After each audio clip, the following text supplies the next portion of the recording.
घटना महाभारत काल की है। राजसूय यज्ञ समाप्त हो चुका था, किंतु सांस्कृतिक समारोहों की अब तक हस्तिनापुर में धूम मची हुई थी। ऐसी ही एक रात दुर्योधन नाट्यशाला से वापस लौट रहा था। मार्ग में स्फटिक का बना जल कुंड था। चंद्रमा के प्रकाश से उसका रंग इस तरह मिलता था कि पर्याप्त प्रकाश होने पर भी जलकुंड स्पष्ट नहीं हो पा रहा था।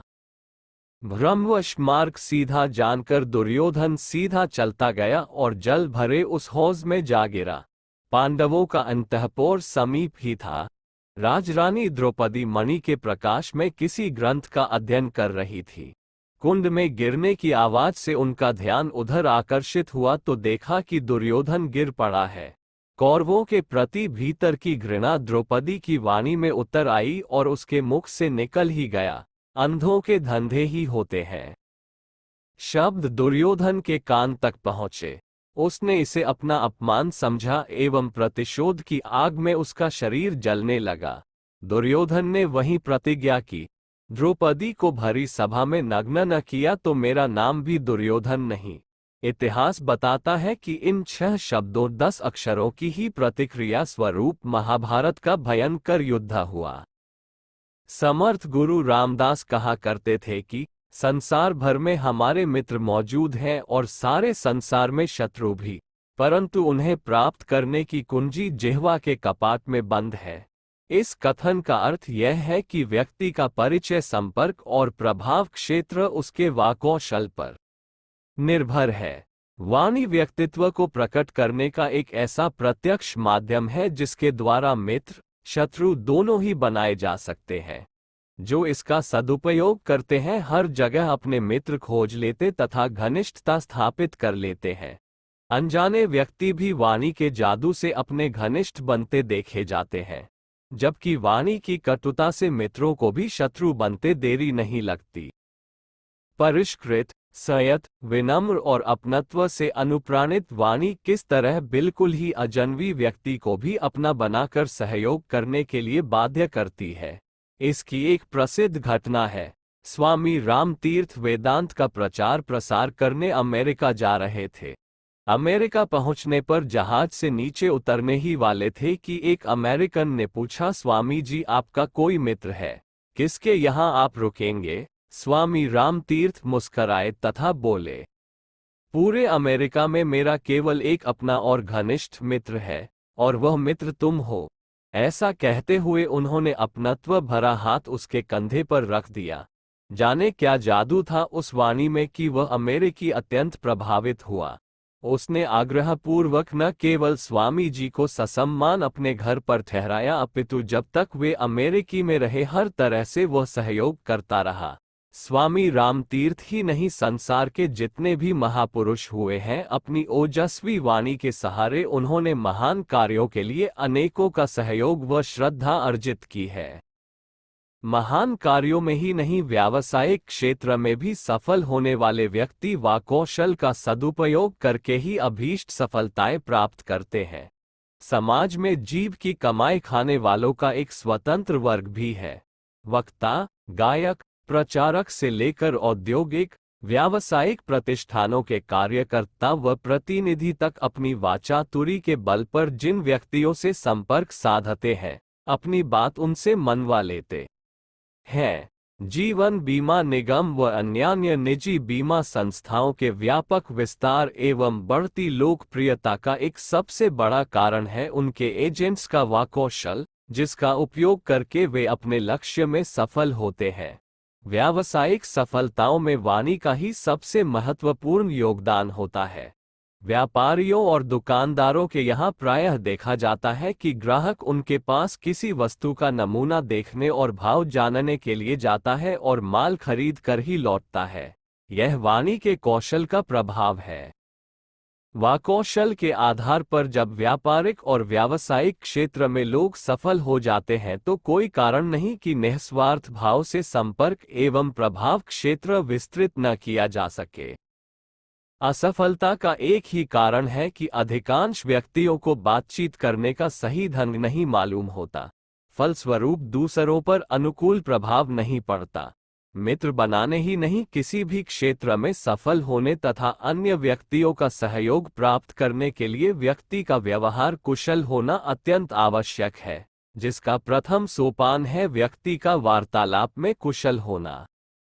प्रायः देखा ये जाता है कि अधिकांश व्यक्ति, जिसमें पढ़े लिखे और सुशिक्षित भी आते हैं, अपनी वाणी में अभीष्ट प्रभाव नहीं उत्पन्न कर पाते, जबकि कितने ही अनपढ़ व्यक्ति अपने भीतर यह विशेषता विकसित करके असाधारण सफलताएं प्राप्त करते अथवा अपना संपर्क क्षेत्र बढ़ाते देखे जाते हैं।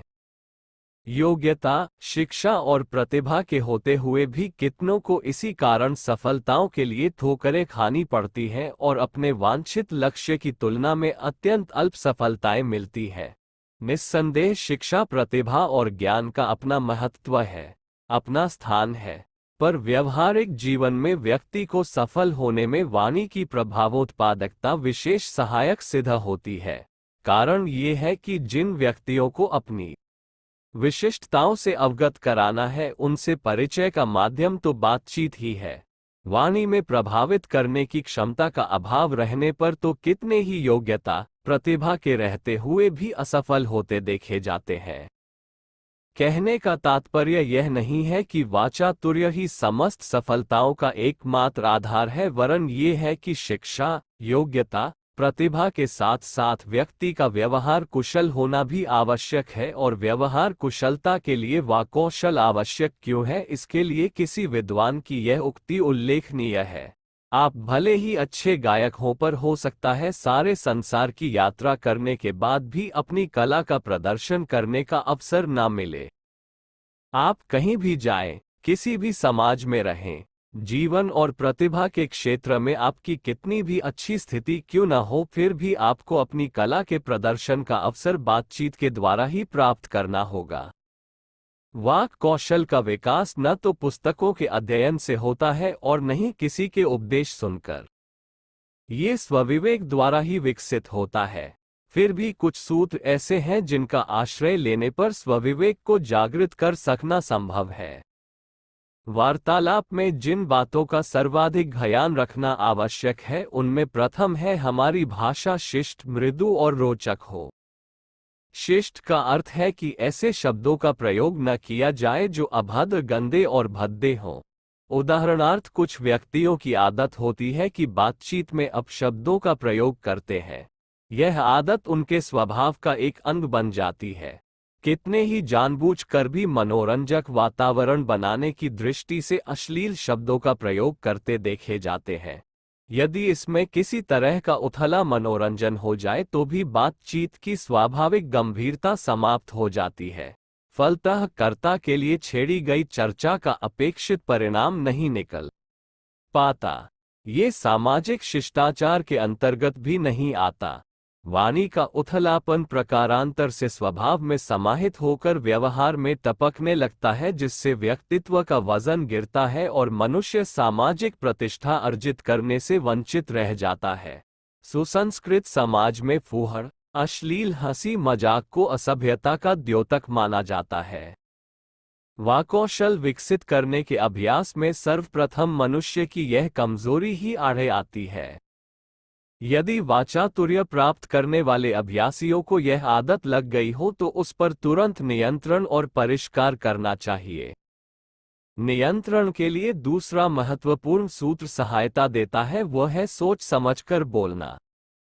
जिन अवसरों पर चुप एवं गंभीर रहना चाहिए अथवा अपनी बात नहीं छेड़नी चाहिए, उन अवसरों पर मर्यादाओं का उल्लंघन मनुष्य को हास्यास्पद और निंदा का पात्र बनाता है। प्रायः देखा ये जाता है कि कितने ही व्यक्तियों को जिन विषयों में जानकारी नहीं होती, उनमें भी अपनी बातूनी आदत के कारण टांग अड़ाते हैं तथा जैक ऑफ ऑल बनने की कोशिश करते हैं। ऐसा प्रायः वे ही करते हैं जो अल्पज्ञ हैं और स्वयं को सर्वज्ञ सिद्ध करने का प्रयास करते हैं। कभी कभी उन्हें इसमें सफलता भी मिल जाती है, पर विचारशील समुदाय एवं श्रोताओं के बीच वास्तविकता की कलई खुलते देरी नहीं लगती। फलतः अधिक वाचालता अंततः उन्हें उपहास एवं निंदा का पात्र बनाती है। ऐसे अनेकों अवसर आते हैं जिनमें गंभीर रहना ही अनिवार्य होता है। जैसे कोई शोकाकुल हो अथवा किसी का कोई संबंधी मर गया हो, उसके पास शोक संवेदना व्यक्त करने के लिए जाते समय गंभीरता एक अनिवार्य आवश्यकता है। पर यदि कोई व्यक्ति अपनी खुशमिजाजी दिखाने के लिए अप्रासंगिक चर्चा छेड़ दे तो उसे निंदा ही मिलेगी। इन अवसरों पर भी जबकि दूसरा व्यक्ति अपनी बात कह रहा हो तो पहले के लिए यही जरूरी है कि उसकी बात ध्यानपूर्वक सुने। बिना बात पूरी हुए बीच में अपनी धपली बजाते रहना उचित नहीं है। वाक्कौशल के लिए तीसरा प्रमुख सूत्र है दूसरों की रुचि का ध्यान रखना। आवश्यक नहीं कि जो संपर्क में आते हैं सबकी रुचियां एक जैसी हों। प्रायः उनमें भिन्नता पाई जाती है। कोई कला का शौकीन होता है तो कोई संगीत का। किसी को सामाजिक विषयों पर चर्चा अच्छी लगती है तो कोई राजनीतिक विषयों पर बातचीत करना पसंद करता है। खाली समय में जब वाक् साधना की जा रही हो तब प्रतिपक्षी की अभिरुचि का ध्यान रखना आवश्यक है। जहां तक हो सके अपनी जानकारी के अनुसार उन विषयों पर बात आरंभ की जाए जिनमें दूसरों की रुचि हो, पर साथ ही यह भी ध्यान रखा जाए कि विषय ऐसे न हों जिन पर चर्चा से निकृष्ट विचार प्रकट होते हों। यदि ऐसा नहीं है तो ज्ञान संचय की दृष्टि से भी दूसरों की रुचि के अनुरूप विषयों पर बातचीत आरंभ करना तथा उनकी बातें सुनना श्रेयस्कर है। वार्तालाप के समय अपनी बात को संक्षिप्त करने अथवा विस्तार करने की सूझबूझ होना भी आवश्यक है। जहां तक हो सके अपनी बात को संक्षिप्त और अर्थपूर्ण बनाया जाए। इससे गलतियां होने की संभावना भी नहीं रहती और अनावश्यक ऊब भी पैदा नहीं होती। पर इसका अर्थ ये भी नहीं है कि बात इतनी संक्षिप्त हो जो अपना मंतव्य स्पष्ट करने में असमर्थ हो जाए। कहाँ कब किस सीमा तक बात को विस्तार दिया जाए, इसके लिए प्रत्युत्पन्नमति एवं सूझबूझ का अवलंबन लेना चाहिए। ये भ्रांति भी मन से निकाल देना चाहिए कि वाचातुर्य के लिए वाचालता आवश्यक है। अधिक बोलने का वाक् कुशलता से कोई संबंध नहीं है। सर्वाधिक महत्वपूर्ण बात वाक्कौशल के लिए ये है कि जिससे बात की जा रही हो उसके हृदय में सद्भाव, आत्मीयता को जागृत करना। मात्र कथनी द्वारा नहीं वरन करनी द्वारा स्वयं को उसके अंतःकरण में एक शुभ चिंतक के रूप में प्रतिष्ठित किया जाना चाहिए। इसके लिए उसकी व्यक्तिगत, पारिवारिक एवं आर्थिक समस्याओं को जगाने का प्रयास किया जा सकता है। व्यक्तिगत संबंधों में रुचि लेने मात्र से नहीं, उचित परामर्श समाधान देते भर रहने से दूसरे व्यक्ति सच्चे हितैषी बन जाते हैं।